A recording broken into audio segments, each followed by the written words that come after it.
जन जागरण होगा तो जनता भी जागेगी, और जनता जागेगी तो सरकारें भी जागेगी, केंद्र सरकार भी जागेगी और दिल्ली सरकार भी जागेगी। यमुना नदी को स्वच्छ और साफ करने के लिए जंतर मंतर पर एक पूरी तरह से आप देख सकते हैं साधु संत जो है वो यहाँ पर एकजुट हो गए हैं और ये जो है ये मांग कर रहे हैं कि यमुना को प्रदूषित होने से बचाया जाए। और यमुना जो प्रदूषित हो गई है, जिस तरीके से लगातार दिल्ली के अंदर अगर बात करें तो सियासत भी इसको लेकर देखने को मिलती है कि कैसे यमुना मैली हो गई है, यमुना का जो पानी है वो किस तरीके से प्रदूषित हो गया, लोगों को किससे कितना ज़्यादा नुकसान होता है। और इसी को देखते हुए तमाम जो साधु संत हैं वो यहाँ पर विरोध प्रदर्शन कर रहे हैं और मांग कर रहे हैं कि यमुना को साफ सुथरा स्वच्छ बनाया जाए। तो हम बातचीत कर लेना चाहेंगे। आज आप लोग यहाँ पर आए हैं, क्या आप लोग की मांग है और किस तरीके से आप जो कह रहे हैं यमुना नदी को लेकर स्वच्छ होना चाहिए, क्या मैं पंडित गजराज जी महाराज बाबा जी के नेतृत्व में, बाबा हरिदास जी के नेतृत्व में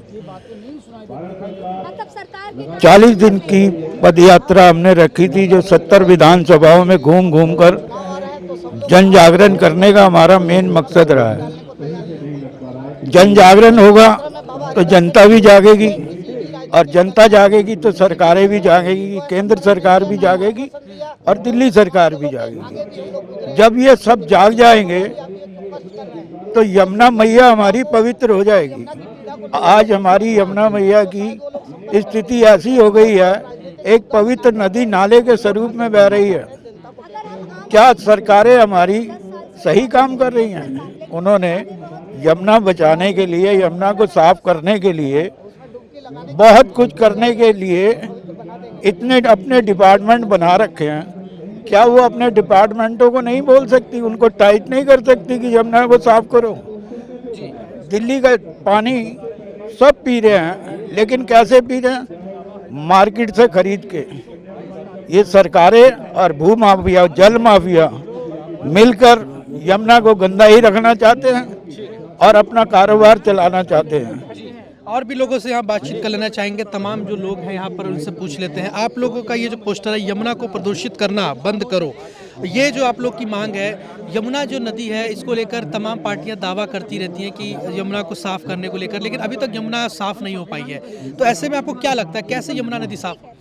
ये पार्टियां जितनी है सारी मूर्ख बनाती हैं, केवल वोट बटोरने के लिए कार्य करती हैं। जब जीत जाती है सरकार तो सारे जमुना गंगा मैया सबको भूल जाती है, केवल अपने बस खाली अपने के लिए कार्य करती है। आपको लगता है जो आप लोग यात्रा निकालेंगे उससे कुछ फर्क पड़ेगा? हमारी 17 नवंबर से 26 दिसंबर तक यात्रा चली, पैदल यात्रा कहाँ से कहाँ तक? पूरा दिल्ली में 70 की 70 विधानसभा में यात्रा की हम लोगों ने। इसके जरिए क्या मैसेज आप जनता के बीच? हमारा मैसेज ये है, सभी लोग को जागृत होना पड़ेगा, केंद्र सरकार को भी, जनता को भी, राज्य सरकार को भी। और भी लोग आप देख सकते हैं किस तरीके से 2 बोतल अपने हाथ में ले रखे हैं जिसमें एक प्रदूषित ये बाबा जी, आप हरिदास जी महाराज, आप जो आपकी तरफ से मुहिम शुरू की जा रही है, यात्रा निकाली जा रही है, उसके बारे में बताइए। देखिए, ये 17 नवंबर से और 26 दिसंबर 40 दिन पदयात्रा हमारी रही दिल्ली के अंदर 70 विधानसभाओं के अंदर, और हमने पदयात्रा करी, सभी ने मिलकर करी। और आज जो महामहिम राष्ट्रपति जी को हम ज्ञापन दे रहे हैं कि हमारी यमुना को बचा लीजिए, आप भी यहीं रहते हैं, यमुना दूषित हो सकी है, सांस नहीं ले पा रही है।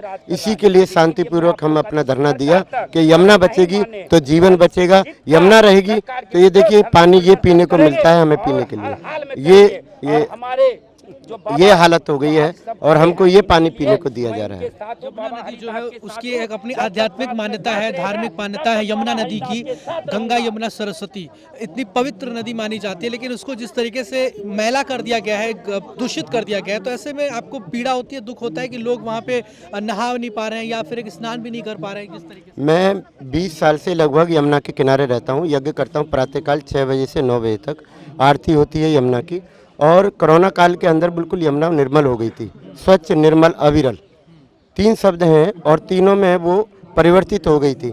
उस समय पे फैक्ट्रियां बंद थीं, बाकी सब नाले चल रहे थे, हगना पीना रोना धोना सब चल रहा था, लेकिन उस समय बिल्कुल नदी जो है ना अविरल हो गई थी। तो इसका मतलब है कि औद्योगिकरण के कारण हो रहा है ये, और दिल्ली की सरकार या सेंट्रल सरकार दोनों की मंशा नहीं है कि यमुना को स्वच्छ किया जाए, निर्मल किया जाए, क्योंकि इस पर फंडिंग होती है। विश्व बैंक भी देता है, WHO भी देता है, और भी बहुत सारे संगठन, और इसमें 350 संगठन कार्य कर रहे हैं। जो उन लोगों को भी सोचना चाहिए कि यमुना का पैसा जो खाएगा जीवन में कभी सफल नहीं देखा है। हमारी तो पीड़ा है, मैं 20 साल से लगभग वहाँ पर रहता हूँ। माँ को बदबू मारती है तो मेरी पीड़ा हुई, मैंने पदयात्रा करी और लगभग 40 दिन से मैं लगातार पदयात्रा 20-25 किलोमीटर प्रतिदिन में घूम रहा हूँ। मैंने पेपर में भी लिखा अपना पूरा डिटेल। आगे आप लोग की क्या इसको लेकर योजना है और कैसे आप लोगों को जागरूक करेंगे? देखिए, मेरी योजना एक ही है कि या तो सरकार जाग जाए, यमुना को स्वच्छ बना दे, निर्मल बना दे। 22 किलोमीटर में 122 नाले गिरते हैं, उन 122 नालों को फिल्टर करके डाले, और फिल्टर करके डालती तो ठीक है, नहीं तो आने वाले समय के अंदर 1 साल का समय मैं दूंगा, फिर उसके बाद में सभी नालों को और सभी नेताओं को ये पानी पिलाऊंगा, उनके घर घर जाकर। सरकार को अल्टीमेट दिया जाएगा, उसकी जिम्मेवारी सरकार की होगी और प्रशासन की होगी, और वही कार्य हम सब करेंगे जो अब तक नहीं हुआ है। उसके लिए जन आंदोलन की ज़रूरत है। उसके लिए मैं कोशिश करूंगा कि यमुना बचाओ हस्ताक्षर अभियान चलाऊंगा, और जिसके कारण यमुना को स्वच्छ, निर्मल, अविरल बनाया जा सके। आप देख सकते हैं किस तरीके से तमाम जो लोग हैं वो अपनी बात बता रहे हैं, पीड़ा बता रहे हैं। आप क्या कहना चाहेंगे? देखिए, जीवनदायिनी माँ यमुना के स्वरूप को स्वच्छ, निर्मल, अविरल बहने के तत्व दर्शन को आत्मसात कराना ही बाबा हरिदास व उनके समर्थक भक्तजनों का मूल उद्देश्य है, जिसमें सभी सरकारें दोषी हैं, सभी एजेंसियां हैं, जिसमें NGT भी शामिल है, प्रदूषण विभाग भी है। जो प्रदूषण का मापदंड है, जो लाइसेंस देते हैं, वो मापदंड पूरा नहीं है। उन फैक्ट्री वालों का भी नैतिक कर्तव्य है कि वो प्रदूषण मुक्त, केमिकल मुक्त पानी जो है यमुना में बहाए, लेकिन वह नालों के माध्यम से जो है गाद भी जा रहा है और केमिकल का पानी भी जा रहा है, जिससे यमुना जहरीली हो गई है। यमुना की जैव विविधता समाप्त हो गई है। यमुना में पलने वाले जीव खत्म हो गए हैं। मछली देखने को नहीं मिलती, कछुआ देखने को नहीं मिलता, पानी वाले सांप देखने को नहीं मिलते।